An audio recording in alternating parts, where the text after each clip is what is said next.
Bismillahirrahmanirrahim. Assalamualaikum warahmatullahi wabarakatuh. Saya Alfat Putra Pratama dari program Magister Pendidikan Agama Islam Universitas Islam An-Nur Lampung. Pada kesempatan ini saya akan menjawab seluruh instrumen ujian komprehensif secara terstruktur. Baik yang kami hormati Bapak Penguji, Bapak Dr. Muhammad Rudi Wijaya. Saya Alfat Putra Pratama dan NIM saya 242721020008. Baik, di sini akan menjawab materi-materi atau soal-soal ujian komprehensif. Ya, yang pertama yaitu ada membaca Al-Qur'an.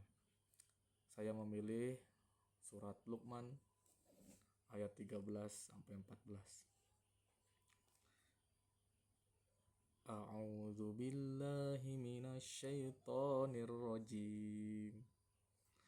Bismillahirrahmanirrahim. Wa idh qala Luqmanu li ibnihi wa huwa ya'izuhu ya bunayya la tusyrik billah innasyirka la zulmun azim. Wa wassaynal insana biwalidayhi hamalathu ummuhu wahnan ala wahnin wa fisaluhu fi amain anishkur li wa liwalidayka ilayyal masir. Baik, selanjutnya yaitu hukum tajwid yang terkandung. Pertama ada idhar halki, ketika nun mati atau tanwin bertemu halki seperti ain dan ha. Yang kedua ada idgham bila gunah, nun mati bertemu lam. Ketiga ada qalqalah, huruf ba sukun pada kata kabir. Idgham bi gunah, tanwin bertemu huruf ya, mad tabi'i dua harokat misalnya ya bunayya. 6 mad wajib mutasil hamzah dalam satu kata. Selanjutnya ada nilai tarbawi ayat. Nilai tarbawi dari ayat atau surat Luqman tadi. Pertama ada tauhid sebagai pondasi pendidikan. Surat Luqman memulai nasihatnya dengan larangan syirik. Yang kedua ada pendidikan keluarga. Kedekatan ayah anak menunjukkan keluarga sebagai basis pendidikan karakter. Ketiga, syukur sebagai inti pendidikan moral. Keempat ada kesadaran sosial. Syirik disebut dengan zulmun azim, yaitu kezaliman besar yang merusak moralitas manusia. Ayat dan hadis tarbawi. Di sini saya memilih Quran surat An-Nahl ayat 125 sebagai dasar pendidikan Islam. Ud'u ila sabili rabbika bil hikmati wal mau'izatil hasanah wajadilhum billati hiya ahsan. Ayat ini menegaskan 3 dasar pendidikan. Yang pertama hikmah, pendekatan rasional dan bijak. Mau'izah hasanah, nasihat yang baik penuh kelembutan. Ketiga ada mujadalah billati hiya ahsan, yaitu dialog konstruktif. Selanjutnya ada hadis tarbawi. Di sini saya tentang hadis tentang proses pembelajaran, yaitu khairukum man ta'allamal Qur'an wa 'allamah. Makna tarbawinya adalah yang pertama, pendidikan Islam bersifat transformatif. Belajar, mengajarkan, menyebarkan kebaikan. Hadis ini menempatkan guru dan murid dalam satu siklus keutamaan. Selanjutnya ada perbedaan ayat dan hadis normatif dan aplikatif. Normatifnya yang pertama yaitu ada prinsip pendidikan, universal, akhlak, amanah, tauhid. Aplikatifnya menunjukkan teknis, metode mengajar, sholat, adab duduk, cara makan, dan sebagainya. Selanjutnya ada sistem penyelenggaraan pendidikan Islam. Pertama, konsep dasar sistem pendidikan Islam, yaitu yang pertama tujuannya insan kamil, manusia sempurna. Yang kedua ada pendidik, murabbi, muallim, muaddib. Peserta didik menjadi manusia yang berpotensi fitrah. Keempat, kurikulum dan materi, yaitu integrasi ilmu. Metodenya, metode hikmah, nasihat keteladanan, dan pembiasaan. Yang terakhir ada evaluasi, yaitu menyentuh ranah kognitif, afektif, dan psikomotorik. Selanjutnya ada pembaruan sistem pendidikan Islam klasik kontemporer. Klasik yaitu masjid, kutab, halakoh. Pertengahan madrasah nizamiyah, integrasi ilmu. Modern, lembaga formal dengan kurikulum sistematis. Kontemporer, integrasi ilmu, digital learning, dan pendekatan berbasis kompetensi. Selanjutnya adalah sistem penyelenggaraan pendidikan Islam. Sistem penyelenggaraan pendidikan Islam yaitu ada pertama Undang-Undang Sisdiknas, KMA dan PMA tentang pendidikan Islam, moderasi beragama sebagai kebijakan nasional, madrasah, pesantren, dan PAI pada sekolah umum berada dalam regulasi Kemenak dengan standar nasional pendidikan. Yang kelima ada KKNI.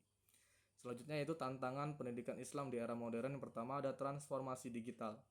Kedua ada degradasi moral, integrasi ilmu rasional, kualitas guru belum merata, jurang akses pendidikan. Kelima kesiapan kurikulum menghadapi era industri 4.0 sampai 5.0. Pengembangan kurikulum PAI pertama ada Tyler, terus ketujuan, pengalaman organisasi dan evaluasi. Ada Taba, analisis kebutuhan, tujuan dan konten. Yang terakhir itu implementasi, tujuan, pengetahuan, pengalaman belajar dan evaluasi. Model Islami yaitu bertumbuh pada tauhid, integrasi ilmu dan akhlak. Langkah pengembangan kurikulum PAI pertama ada analisis kebutuhan. Selanjutnya ada rumusan tujuan, pengembangan materi, pemilihan metode dan strategi, penentuan media, implementasi dan evaluasi. Perbandingan kurikulum konten dan kompetensi. Pertama ada konten yaitu fokus kepada materi. Selanjutnya ada kompetensi, fokus kemampuan siswa.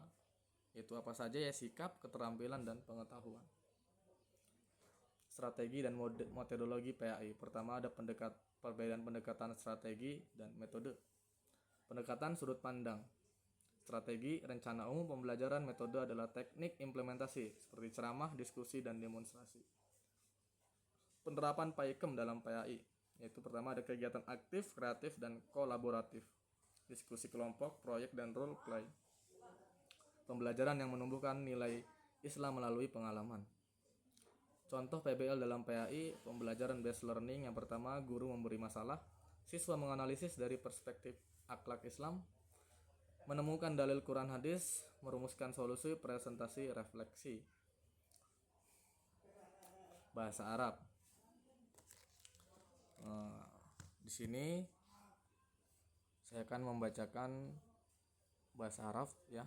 Teks bahasa Arab atau hadis yang terdapat di sini.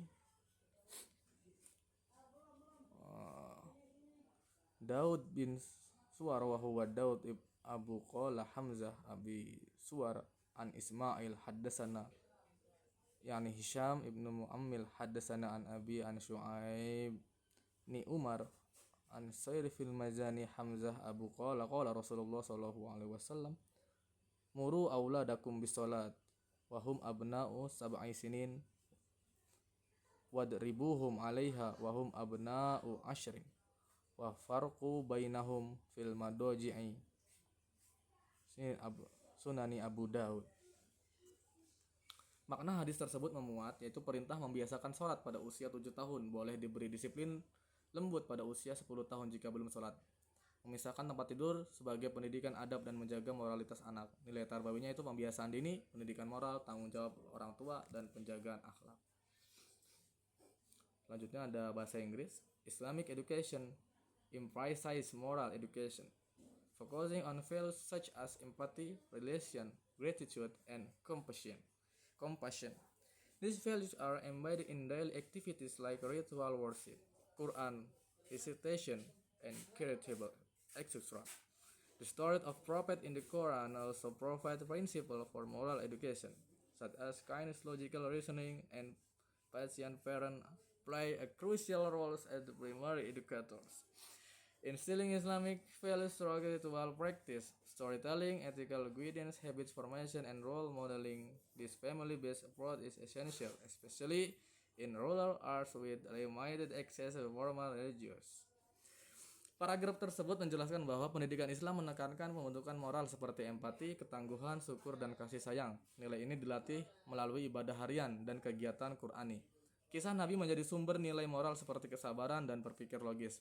Orang tua adalah pendidik utama melalui pembiasaan, keteladanan, dan bimbingan. Pendekatan keluarga sangat penting, terutama di daerah minim fasilitas pendidikan formal. Baik, terima kasih. Sekian dan terima kasih. Mohon maaf atas segala kekurangan dan kesalahan. Saya Alfat Putra Pertama. Mohon maaf. Wassalamualaikum warahmatullahi wabarakatuh.